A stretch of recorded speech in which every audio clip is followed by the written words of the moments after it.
I want to thank everybody for joining us today.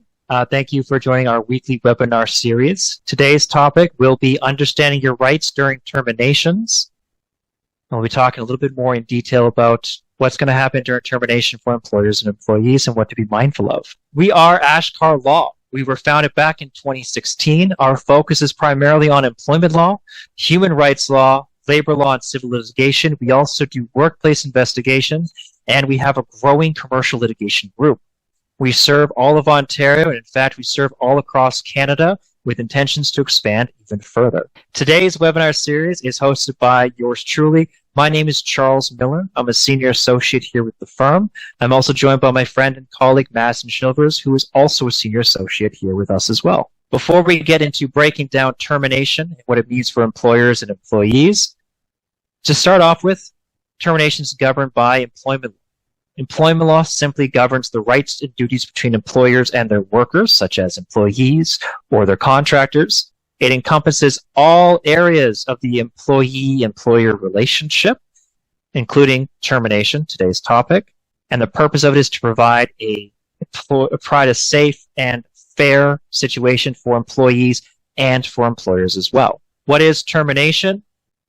Well, termination is simply the end of the employment relationship that is decided by the employer. This is different from resignation, which is the end of the employment relationship by the employee. And also different from layoffs, which are temporary halt to the employment relationship with the expectation of a return. And employers must be very careful in these circumstances because sometimes layoffs, which we see often in the construction industry, can be determined or can be deemed an actual termination if it goes on for too long or if the employment relationship doesn't permit layoffs. These are determined by ESAs, by case law, and is a whole other topic of conversation I won't get into today. Today, let's talk just about termination, which is something that the employer is perfectly permitted to do. But if you're going to do so, you have to make sure you pay the employee their full entitlements. How do we determine what an employee is entitled to? Well, entitlement is based off of two major thresholds, which are easy to consider. And those are your ESA minimums, which is determined by the Employment Standards Act. This is the minimum amount of entitlements an employee is usually owed versus their maximum entitlements, which is under common law. Traditionally, employment law used to consider termination as either being with cause or without cause. That's about the language many of us are familiar with.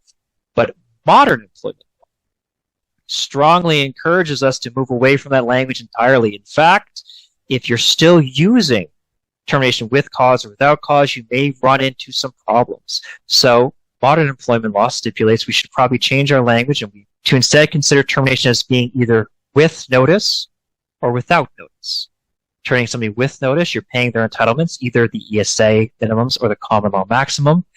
But sometimes you have termination without notice. These are situations in which an employee has done something to make it so that they're actually not owed their full entitlements. And again, their entitlements have certain ranges. There's the maximum they're owed, there's the minimum they're owed. And if you're going to terminate an employee, or if you're an employee who's been terminated, it's very important for you to know, has my conduct reached one of these thresholds? The first threshold to consider is the ESA standard. That is the Employment Standards Act minimums. In these circumstances, has the employee's conduct reached the threshold where they don't even deserve the minimum notice? These are for employees who are dismissed for repeated acts of serious misconduct. The standard is willful misconduct that is not trivial. It is established in legislation under the Employment Standards Act. And if an employee fails at this threshold, they've conducted repeated acts of misconduct, they're owed nothing. No pay, no severance pay, no notice pay. This is a very high bar. This is a hard threshold to meet. And as an employee and employer, you typically see these situations coming from miles away. These are employees who are repeatedly insubordinate, who have repeated warnings, performance improvement plans, and despite the best efforts of the employer, they're just not cutting it. Very rare to reach that standard. So let's say an employee hasn't reached the standard of ESA notice for without notice termination, but are they still then owed their common notice, the maximum notice under without notice termination? Well, common law notice is still a very high bar, but not as high as the ESA threshold. This one is for an employee who's dismissed for serious misconduct, not quite reaching the willful level of an ESA. The standard here is just cause under common law. This isn't matched by legislation. This comes under common law conditions and set by case law. And under these circumstances, the employees, if they've committed just cause under common law, if they've reached that standard, they're not owed their maximum under the common law, but they still might be owed their minimum under the ESA, even if it's a without notice termination. You might be wondering yourself, under what circumstances could an employee meet the threshold for without notice under common law, but not meet the threshold for ESA standard and still be entitled to their minimums, but not their maximums under common law?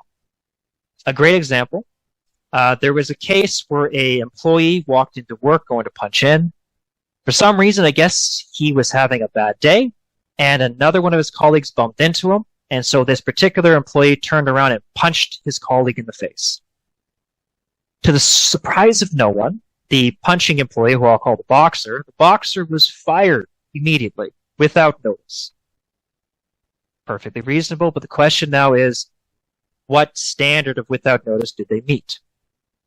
Well, the courts took a long look at this and determined that striking another employee certainly was serious misconduct. This boxer is not owed their common law notice, but punching someone one time actually didn't meet the ESA standard. In fact, this particular boxer was it wasn't a repeated act of serious misconduct.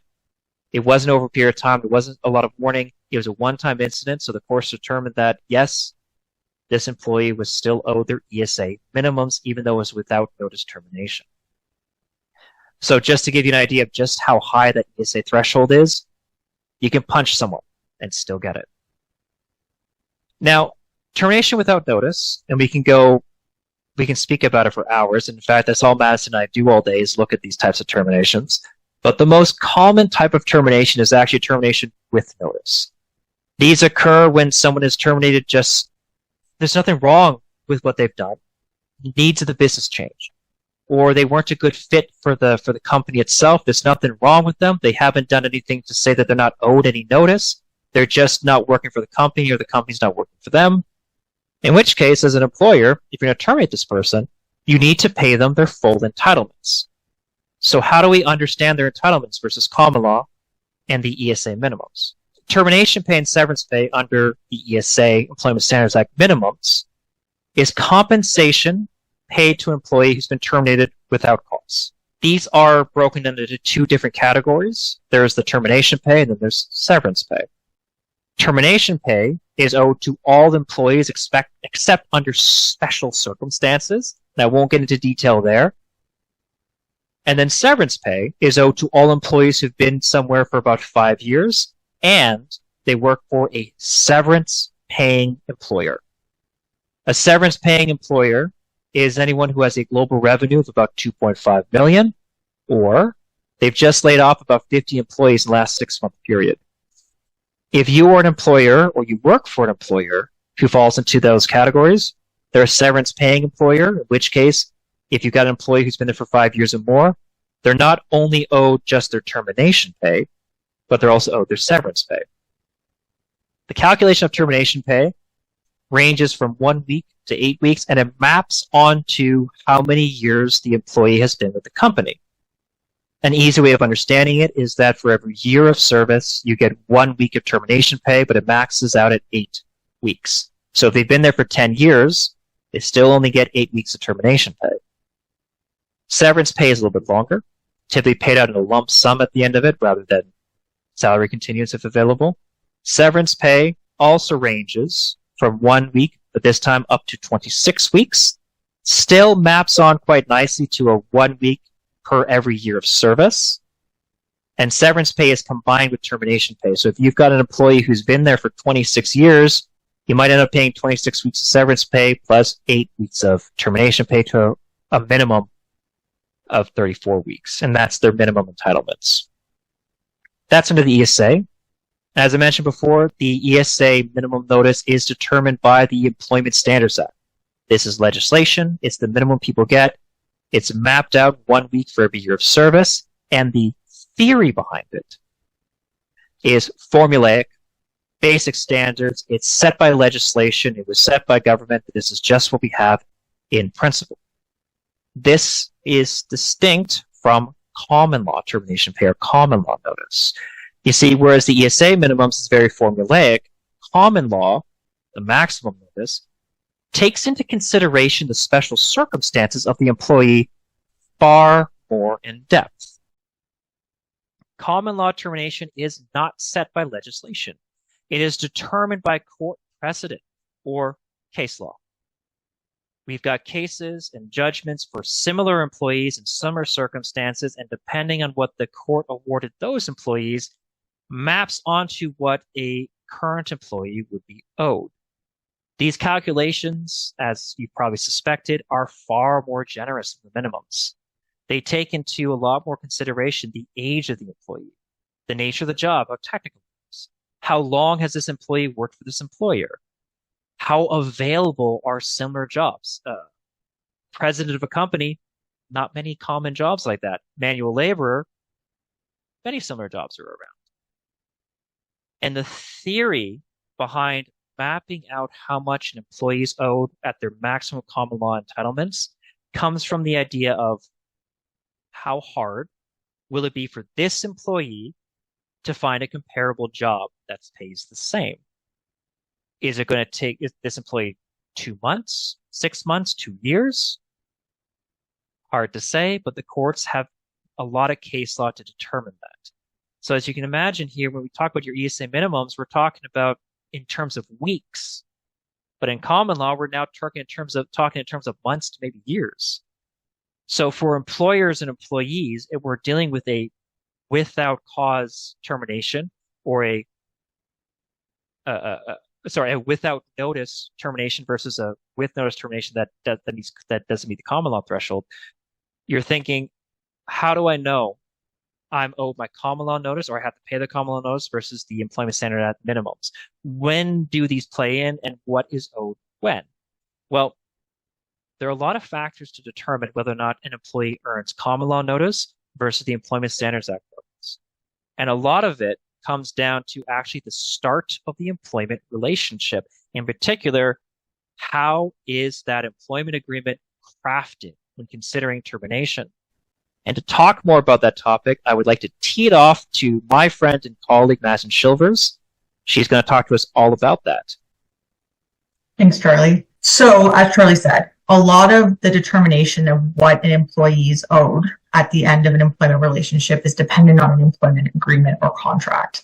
Assuming that there is one, because if there isn't one, then there would be no limits to just the Employment Standards Act, and it would open that employee and that employer up to considering common law reasonable notice.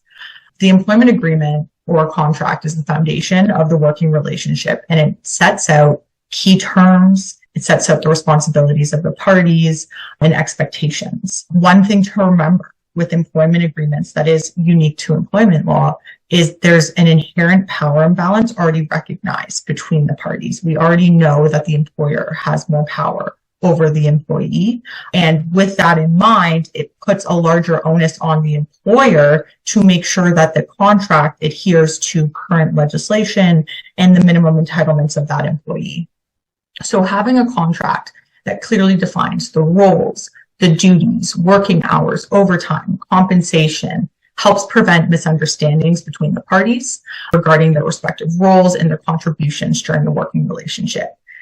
Inadequate or missing terms, such as not having a probationary period, not having a termination clause, not listing out vacations, sick day policies, layoff clauses, which Charlie touched on, that can create an employment agreement that may not be enforceable or could open up companies to having to pay common law reasonable notice instead of maybe just limiting it to the minimums under the Employment Standards Act. Clear terms about employment is always the way to ensure having clear terms that clearly list out the minimums that a company has to meet. Make sure that as employers, are respecting the minimums of that employees and their entitlements, and vice versa. The employee then knows that their rights are being protected as well. And I'd say one of the more common issues that we see with a lot of employment agreements or conflicts that arise out of employment agreements, not just limited to termination, is ambiguous terms or uncertainties where employees don't understand what their rights are, don't understand what the process is with respects to sick leave, etc. And those types of conflicts is where we come in, and potentially the validity of the contract could be at stake, which again opens up to that common law reasonable notice. So legal significance. So Charlie touched a lot on this when he was talking about the two different types of entitlements. So again, having that clear language in the employment agreement, adhering to legal standards, the employment minimums, using language that is specific to the Employment Standards Act. So, Charlie was going on and talking a lot about termination with notice and without notice versus termination with cause or just cause or without cause. The reason being is that our courts have told us that if the employment agreement just specifically says we can terminate you for just cause, that's not enough, because as Charlie discussed, that's a different standard than the standard listed under the Employment Standards Act, which is willful misconduct. Taking just cause or that terminology out of an employment contract takes away that ambiguity or that uncertainty. If you do want to include just cause in a contract, you should define what it means. Just cause, specifically, this means willful misconduct, willful neglect of duty. That's not trivial or condoned by the company. That's the language used in the Employment Standards Act. And that type of language creates that clarity in the employment agreement that would protect or could potentially protect that clause if it is being challenged. Another thing with contracts is when you're drafting them, you want to make sure that it's flexible to a point. You want to make sure that it can change with the times. If you make a contract that's too rigid and too inflexible, you run the risk of it leading to future breaches as it ages. Employment law and regulations, they change. They're constantly changing, they're constantly evolving. If a contract doesn't include the proper language or it lacks consideration for values or how company culture, it could create a negative work environment for many employees. It could lead to future breaches under the Employment Standards Act. Coming back to termination. You've terminated an employee. Let's make the assumption that you've terminated an employee with notice. When you enter into an employment relationship, it's usually through an employment agreement. So it makes sense when you end that employment relationship, you end it through an agreement as well. These are commonly termed as separation agreements. And in the separation agreement, we'll list what the minimum standards are under the Employment Standards Act, that they should be paid upon their termination, if there's statutory severance owed, and then usually, because this is an agreement, you need some consideration. And so that's when companies will offer an enhanced package, is commonly how it can be termed. And they're saying, hey, we'll pay you on top of your minimums an extra 2 weeks, an extra 4 weeks in exchange for signing a full and final release. The full and final release, in short, is a long-winded document that just says, you're not going to sue the company in exchange for this enhanced package. You can't require an employee to sign a full and final release for just their minimums, because they're entitled to those upon termination without notice, and they don't need to sign anything for it. So when we look at a contract, we look at offer, acceptance, consideration, and that extra payment is the glue that holds together the offer, acceptance, and then the consideration. When we look at full and final releases and how we can ensure that signing the separation agreement, and the full and final release are valid, it's good to allow employees time to consider. And this reverts back to that comment I said about that power imbalance. There's a power imbalance between employees and employers, allowing the employee time to review, time to seek extra counsel, independent legal advice on what their rights may be. When they do eventually sign that separation agreement and full and final release, it's going to hold more weight than trying to force them to sign it on the spot. And again, it comes back to that inherent power balance that the courts recognize, and it could open that full and final release that is supposed to protect the company from future lawsuits with respects to the employment, could open you up to potentially further damages if it's held that the actions of the company were unconscionable upon the signing. When an employee is terminated, commonly in the separation agreement, it will list when the record of employment will be issued. This is the document you have to issue for employees if you've terminated them within 5 working days. It has to be issued and sent to Service Canada. You have to tell them when they're going to get their last paycheck. That's always a good thing. Again, keeping clear, concise terms in the separation agreement just creates certainty and less questions, which make cause more conflict. So saying your last paycheck's going to be on this day, it's going to include all unpaid wages, your vacation pay, and the entitlements, whether you're paying it out as salary, continuation, or as a lump sum.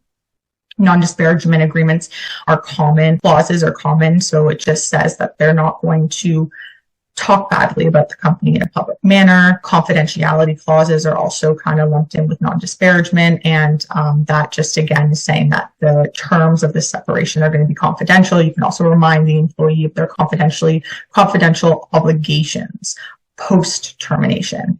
Non-compete clauses as of October 25th, 2021 are no longer enforceable in Ontario. You have it in there or you want to try to enforce it. It just, if the clause is post October 25th, 2021, we're not going to be able to argue much on your point for that. However, I will say, even if it's pre-October, they're very hard clauses to enforce, again, because of that power imbalance between the employer and employee. Courts also found they were overly broad as well. And that kind of leads into non-solicitation clauses. Although those are still enforceable, they need to be reasonable. They can't be too broad. They can't be too vague. Because if they're too vague or too broad, then they may be unenforceable. Usually we recommend a period of about 12 months. We wouldn't recommend more than 12 months because we get into that territory where the courts might think that's too onerous on the employee. So we're going to wrap this up with some Q&A. Do you have any other questions?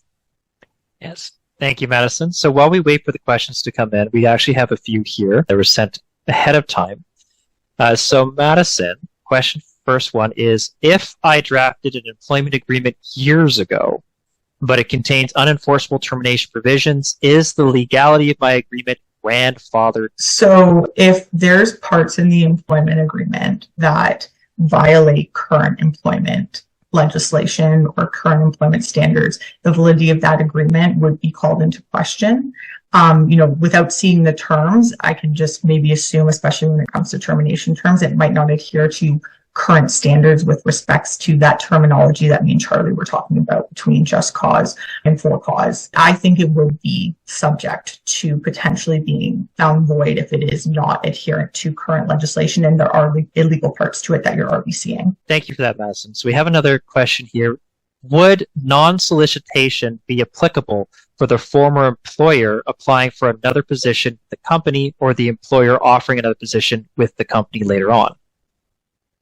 Or would it extend if they're working within the same company? Yeah, I mean, it would extend throughout the employment relationship. Usually if they're starting a new job, if you have any questions, it's always good just to remind them of their obligations. You could put an addendum to the employment agreement to clarify that if you have any concerns about the non-solicitation and extending into a new position within the company. Next question. How are we seeing extension of benefits being handled by group benefit insurers beyond the ESA guidelines? And should this be included in employment contract wording? I know a lot of employers are restricted by the policies of third-party benefit providers. So under the Employment Standards Act, if, for instance, you have an employee who worked there for 4 years, their benefits should continue for that 4-week period because they'd be entitled to 4 weeks of termination pay. Or it also specifies that you can pay out the premium. That's also an alternative. So if you're writing an employment agreement and you want to just use the wording to make sure it adheres to the Employment Standards Act, you can say that your benefits will be continued subject to the provider. If not, premiums will be paid out for the notice period, is a good way to work around that, especially if now you're talking about common law reasonable notice. And that's a common way a lot of employers who say, for instance, continued the benefits for that 4-week period, but now they may be settling for a 3-month period of termination pay. You can pay out the premium is another way that can be accounted for. Thank you.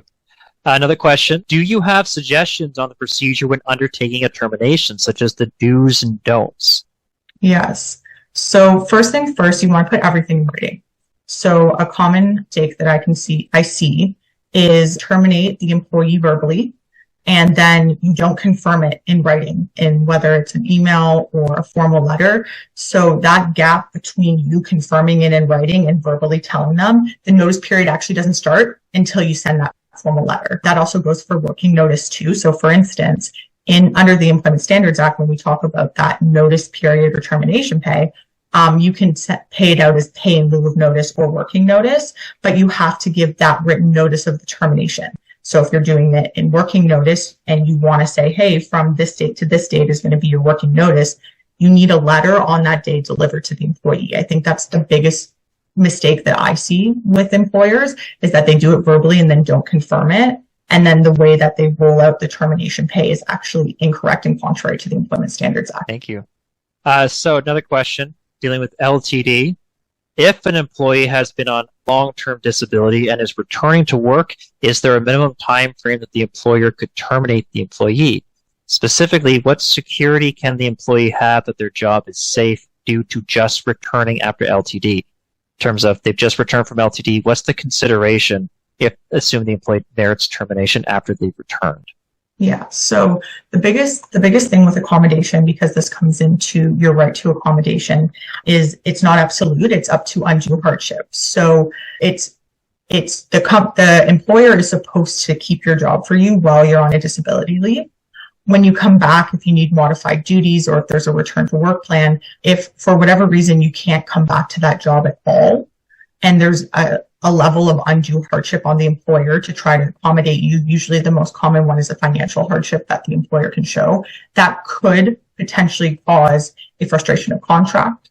That's at no fault of the parties. But for the most part, your employer does have a pretty high onus to ensure that they've accommodated you upon your return and that they're taking steps to reintegrate you, whether you need gradual return to work schedule, etc. If your employer, unfortunately, is going to terminate you, and they already have it in their mind, they're probably going to do it. But the best thing you can do is talk to an employment lawyer upon that termination to see if your human rights, because this falls into the human rights realm of discrimination on disability, have been violated in that circumstance. And remember, it's that ceiling of undue hardship that might save the employer. So this next one's going to be tricky, Madison. We have a 25-year service employee, but they have managed to earn themselves 5 disciplinary notices, with the last one going up to an 1-day unpaid suspension. This is due to a packing error that has been caused several times. The question is, has this now reached just cause termination or termination without notice, as the language we're using more now? This person does have a doctor's note with no restrictions, though this employee's memory appears to be fading, and they've been caught wandering around, or I guess in some sort of fugue states. So what would you advise this particular employer? First question would be if it sounds like they may be working a general labor kind of role if they're doing packing. My first question would be, have you provided additional training? Have you tried to retrain them to bring them up to the standards that you want them to meet? It's good that you recorded the warnings in writing, but my biggest question is, was retraining provided? That would be a really good way to insulate yourself from potential claims of wrongful dismissal if you terminate them without notice. Now, it sounds like this might be an older employee by the sounds of it, and there could be some health issues here as well. So, I would really recommend maybe you speak to us and give us some more details on this particular circumstance, and we can help you come up with a plan for how to best address this. If they've been there that long, I'm assuming you probably don't have an employment contract that may or may not be valid. But yeah, I would say make sure that you maybe try to retrain them, put them on a performance improvement plan at this point. That's probably a really good next step. And then from that point, if they're just not meeting company standards and you've tried to retrain them, put them on a performance improvement plan, listed out what the expectations are, and it's still not happening, that would be a good way to protect yourself if you do want to try to terminate them without notice. And as Mass touched base on, any employees who've got that much years of experience, it's risk letting them go without notice, simply put, because they're for sure going to talk to a lawyer to try to see if that they can argue for their entitlements, to argue for it to be a with notice termination. 5 disciplinary notices, one being suspension, shows a lot of good faith on your part in terms of reprimanding the employee, in terms of noting the issues they're concerning. But lawyers, our whole job is to protect you from anything that could come your way, including walking you through how to deal with this type of termination. Absolutely speak to a lawyer, speak to us about how to potentially have a proper or even a graceful exit this employee. Termination without notice might not be the only solution available to you, and there's many ways to walk through this. But speaking of walking through this, we are out of time for today. I want to thank everybody for joining us, especially you, Madison. Thank you for joining us today. This is our contact information. You can reach us. Please do reach out to us. We do love talking about employment law, and we do love going and fighting the good fight. Thank you again for joining us. Wish you all well, and we'll see everyone next week.